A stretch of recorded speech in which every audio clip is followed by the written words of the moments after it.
महाविकास आघाडीचे उमेदवार बळवंत वानखडे यांच्या प्रचारार्थ पदयात्रा, सभा, मेळावे घेण्यात येत आहेत। मेळघाट धारणी तालुक्यात शिवसेना, उद्धव गट व काँग्रेस पार्टीच्या संयुक्त विद्यमाने कार्यकर्ता मेळावा घेण्यात आला, रॅली काढण्यात आली। धारणीच्या बालाजी मंगल कार्यालयात झालेल्या या मेळाव्याला मोठ्या संख्येने पदाधिकारी व कार्यकर्ते उपस्थित होते।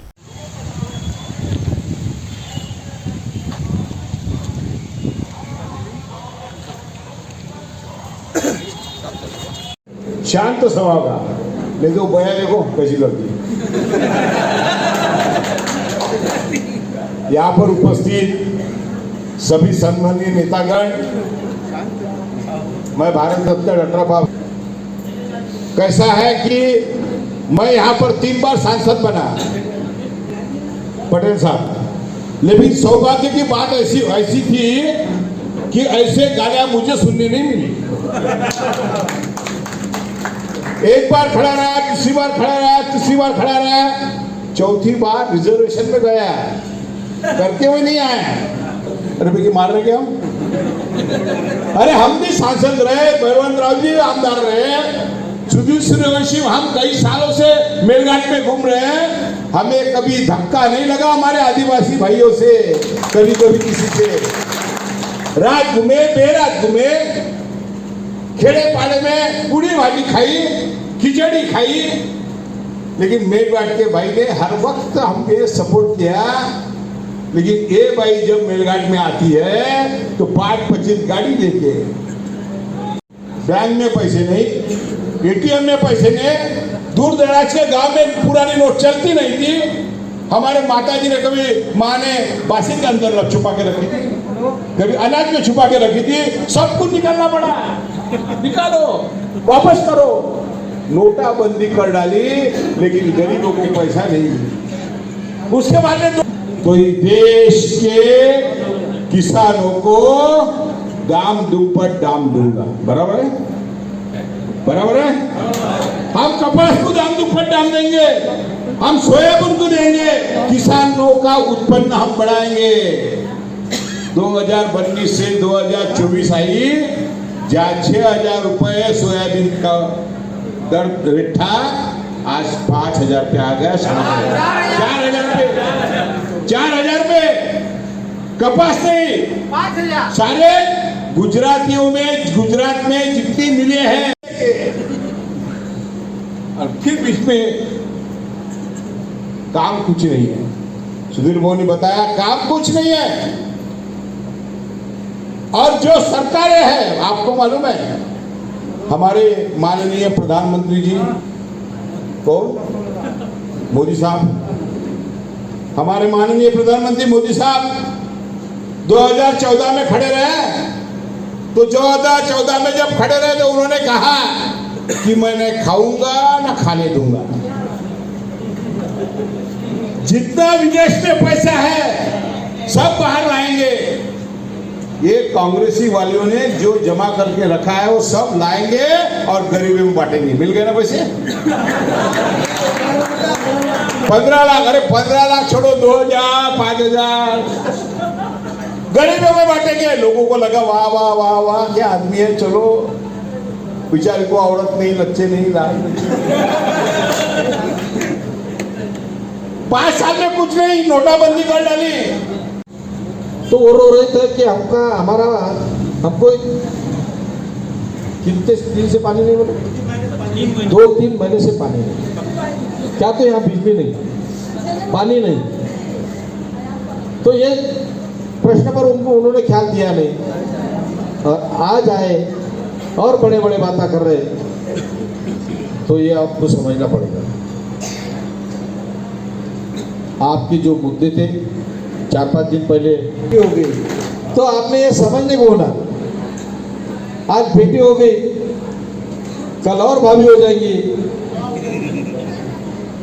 तो मैं नहीं वो बोलता, तो फिर भी अपने ये सब, क्योंकि अपने साथ झूठा बोल के उनको अपन ने बहुत वोट दिए। उनका जो चुनाव जीत गया वो मेलघाट से हो गया चुनाव। आदमी चुन के आए तो पहले मेलघाट से चुन गया, और मेलघाट ही चुन यहाँ का खासदार है। बनाता है। मैं ये आपसे विनती करता हूँ कि आप, मैं आपसे विनती करता, और जो बाहर बैठे लोग, लाइन पूरे गांव में लगी नहीं।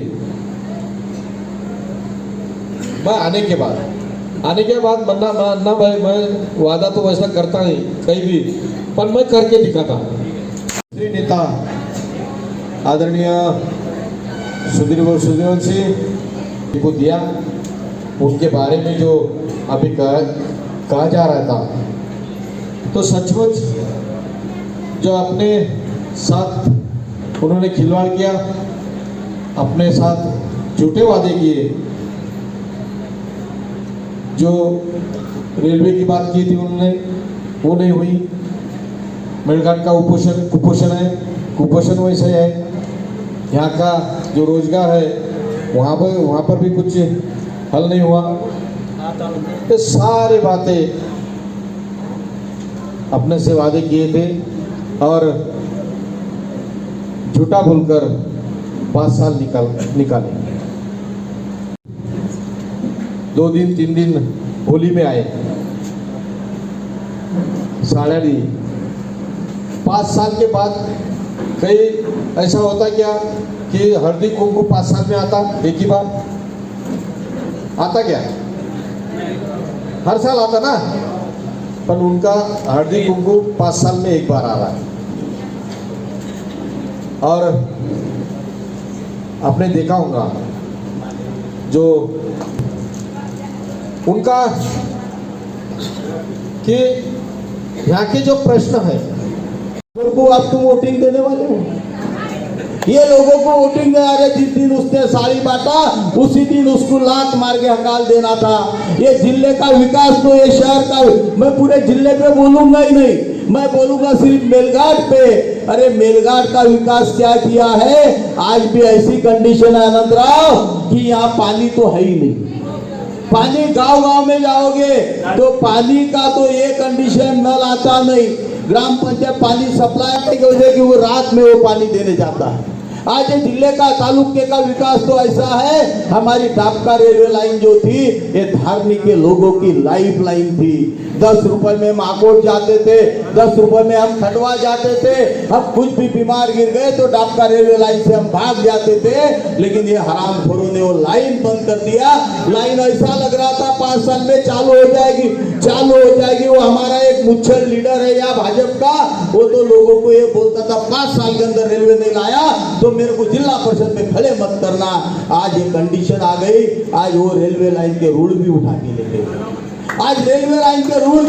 लेके गए। आकोट से भुल्ला ना होते हुए खंडवा तक काम भी पहुंच गया। मेलघाट से हमारी रेलवे लाइन भी निकाल दिया।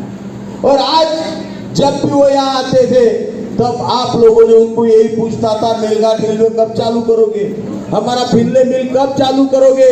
अरे मेलघाट में एक कारखाना नहीं लाया, एक कारखाना लाया था अनंतराव अमरावती में, हरमन्स मेडिकल का।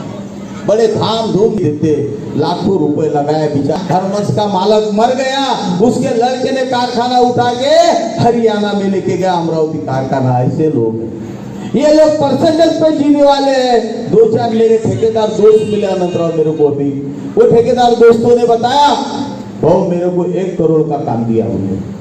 एक ठेकेदार बोले, भाऊ मेरे को 50 लाख का काम दिया उन्होंने। मैंने बोला कितना परसेंटेज दिया?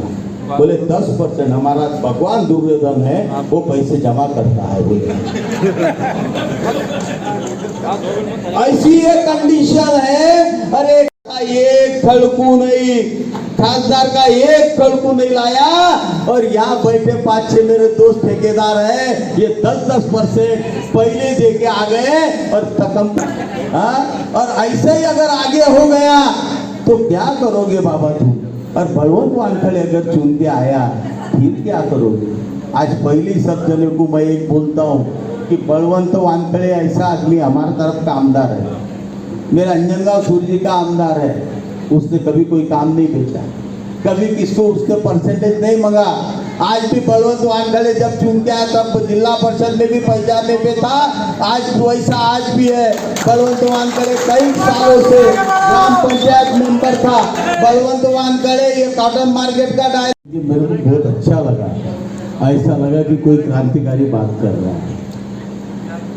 और उसके भाषण का भी अगर इफेक्ट नहीं हुआ तो फिर मन्ना भैया कुछ भी करके कोई फायदा नहीं। स्टेज हिंदू सम्राट सर सेनापति बाला साहब ठाकरे, जो ये बाई चुन के आई है, ये बाई को चुन के किसने दिया? ये बाई को चुन के किसने दिया? ये पाप तुम्हारे हमारे सर पे किसने चढ़ाया? तो यहीं बैठे हुए महेंद्र अग्रवाल से लेके जितने कांग्रेसी राष्ट्रवादी वाले हैं, इनका ये पाप है, वो पाप अपने को ठहरना पड़ेगा। पिछले 5 साल पहले मैं महेंद्र भाई को कई बार समझाया, अरे महेंद्र भाई इतना मत नाचो, लेकिन महेंद्र भाई सुन नहीं रहा था। उनकी आंख में नौनी तुरी घुस गई थी और इन्होंने सुना नहीं। मेरे आदिवासी भाइयों को सबको चूतिया बना के वोट ले लिया और आज 5 साल पछता रहे। ऐसी बारी अब भाजपा की आ गई है।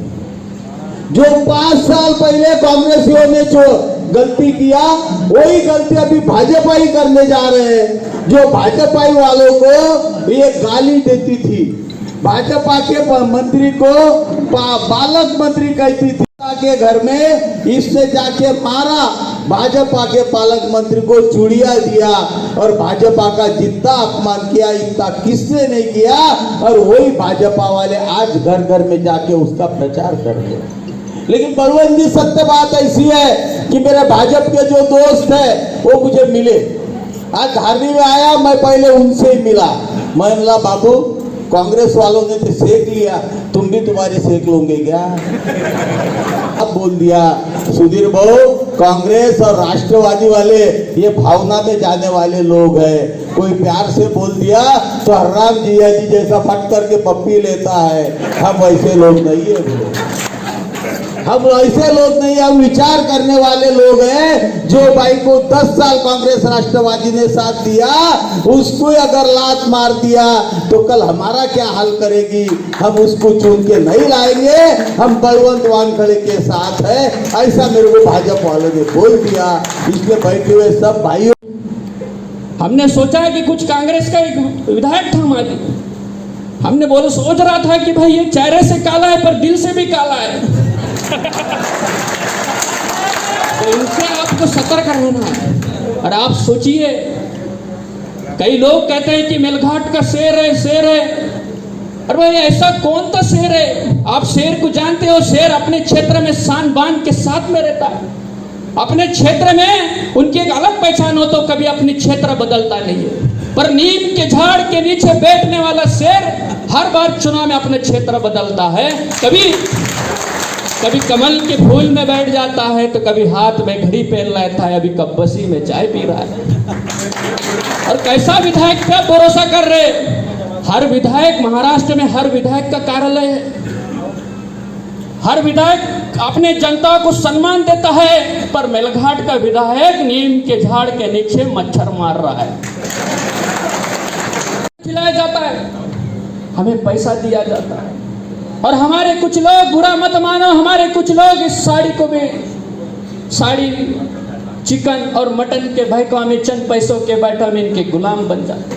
बाद में आवाज चिल्लाते 5 साल के बाद कि हमारा विकास क्यों नहीं हो रहा है, हमारे गांव में अच्छी रोड क्यों नहीं है, भाई हमारा गांव का तरक्की क्यों नहीं हो रहे, हमारे खेतों में बिजली क्यों नहीं गई, भाई हमारे खेतों में पानी क्यों नहीं गया। तो बताओ, क्योंकि ये लड़ाई है, और लड़ाई आत्मसम्मान की लड़ाई है, ये लड़ाई स्वाभिमान की लड़ाई है, ये लड़ाई हमारे अस्तित्व की लड़ाई है, ये लड़ाई हमारे आने वाले पीढ़ी को बचाने की लड़ाई है। मालूम नहीं होगा उनके 5 वोट है, लेकिन तुमने उनका मान सम्मान करके वो 5 वोटों में नवनीत राणा, रवि राणा के 5 वोट है डिस्ट्रिक्ट में अपने।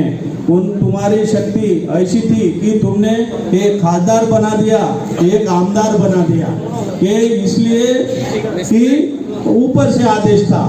अभी राहुल जी का आदेश है।